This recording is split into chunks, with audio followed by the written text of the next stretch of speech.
بسم اللہ الرحمن الرحیم۔ اس دنیا میں تمام کام اور سب حالات و واقعات انسان کی اپنی مرضی اور خواہش کے مطابق پیش نہیں آتے۔ کتنی مرتبہ ایسے ہوتا ہے کہ آدمی کی اپنی خواہش اور مرضی کچھ اور ہوتی ہے، لیکن حالات و واقعات اس کے بالکل برخلاف ظاہر اور رونما ہو جاتے ہیں۔ ایسے میں پریشانی اور اذیت کا پیدا ہو جانا یقینی بات ہے۔ پریشانی اور اذیت کے ان لمحات میں رسول خدا صلی اللہ علیہ وسلم کا اسوہ اور سیرت ہماری رہنمائی کے لیے موجود ہے، جس پر عمل پیرا ہونے کے نتیجے میں انسان بہت سی پریشانیوں اور اذیتوں سے نجات حاصل کر سکتا ہے۔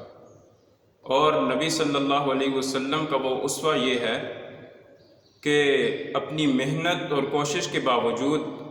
اگر کسی کام کا نتیجہ اپنی مرضی، پسند اور خواہش کے مطابق نہ نکلے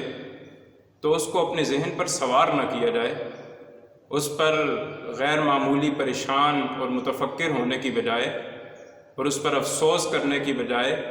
پیش آنے والی سچویشن کے فوائد کو سوچنا چاہیے اور اسی میں اپنے لیے خیر اور بھلائی کو تلاش کرنا چاہیے۔ اس حوالے سے ہم چند مثالیں پیش کرتے ہیں کہ جن سے یہ واضح ہوگا کہ گھریلو زندگی اور نجی زندگی میں اپنی مرضی اور خواہش کے خلاف حالات و واقعات پیش آ جانے کو نبی صلی اللہ علیہ وسلم نے کبھی اپنی انا کا مسئلہ نہیں بنایا، اور نہ ہی ایسے حالات و واقعات پر آپ علیہ السلام غیر معمولی پریشان یا متفکر ہوئے، اور نہ ہی ایسے حالات و واقعات پر آپ نے اپنے متعلقین یا دوست احباب میں سے کسی کو ان کا ذمہ دار یا قصوروار ٹھہرایا۔ چنانچہ احادیث میں آتا ہے کہ نبی صلی اللہ علیہ وسلم لیلۃ القدر کی تاریخ بتانے کے لیے گھر سے باہر تشریف لائے تو راستے میں دیکھا کہ دو لوگ آپس میں لڑ رہے ہیں، جس کی وجہ سے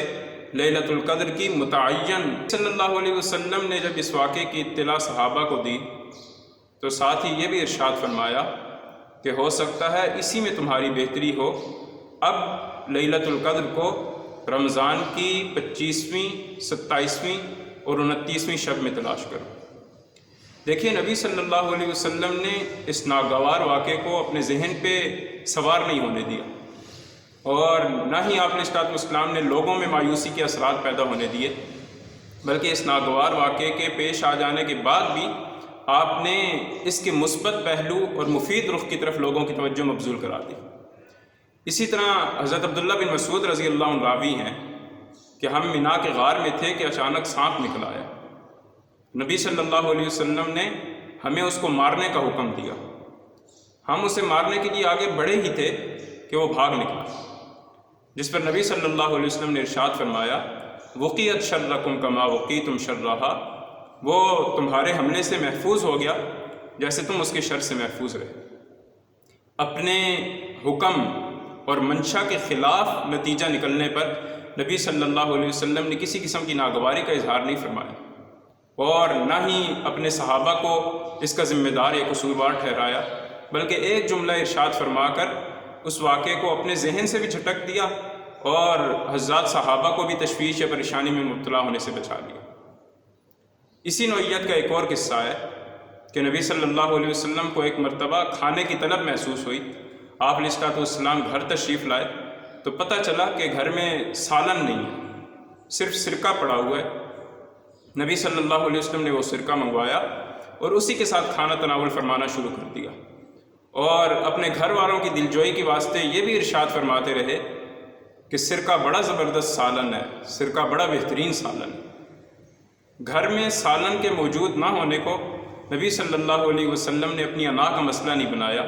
اس پر کسی قسم کی ناگواری یا غصے کا اظہار نہیں کیا، جیسا کہ ہمارے ہاں عموماً مردوں کی عادت ہوتی ہے کہ ایسے مواقع پر وہ مختلف طریقوں سے اپنی ناراضگی اور غصے کا اظہار کیا کرتے ہیں۔ اور اس باب میں حضرت انس رضی اللہ تعالیٰ عنہ کی گواہی بڑی خاص ہے۔ وہ فرماتے ہیں کہ میں 10 سال نبی صلی اللہ علیہ وسلم کی خدمت میں رہا،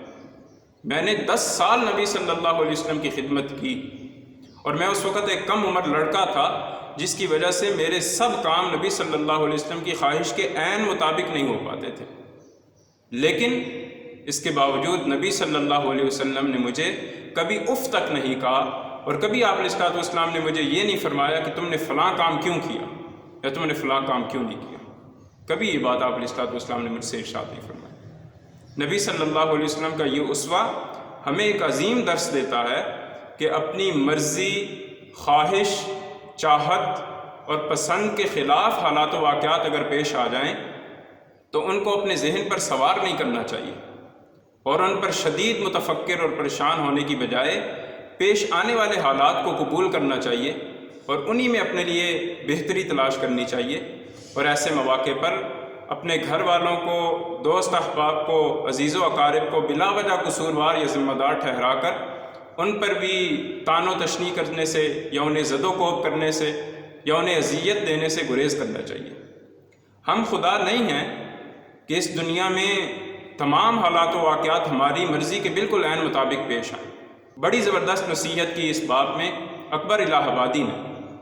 رضائے حق پہ راضی رہ یہ حرف آرزو کیسا، خدا خالق، خدا مالک، خدا کا حکم تو کیسا۔ یعنی ہم کون ہوتے ہیں یہ ڈیسائیڈ کرنے والے کہ دنیا کے حالات و واقعات ایسے پیش آنے چاہیے اور دنیا کے معاملات ایسے طے پانے چاہیے؟ ہم کون ہوتے ہیں؟ انسان کی حیثیت کیا ہے؟ ہم تو اللہ تبارک و تعالیٰ کی ادنا سی مخلوق ہیں جو اتنی بڑی اور وسیع کائنات میں موجود چھوٹی سی زمین کے ایک معمولی سے حصے پر بستے ہیں۔ اس لیے اپنی مرضی، چاہت، پسند اور منشا کے خلاف حالات و واقعات جب پیش آ جائیں تو ان کو اپنے ذہن پر سوار نہیں کرنا چاہیے اور ان پر شدید متفکر اور پریشان ہونے سے گریز کرنا چاہیے، کیونکہ راحت و عافیت بھی اسی میں ہے اور یہ رسول خدا صلی اللہ علیہ وسلم کی سنت بھی ہے۔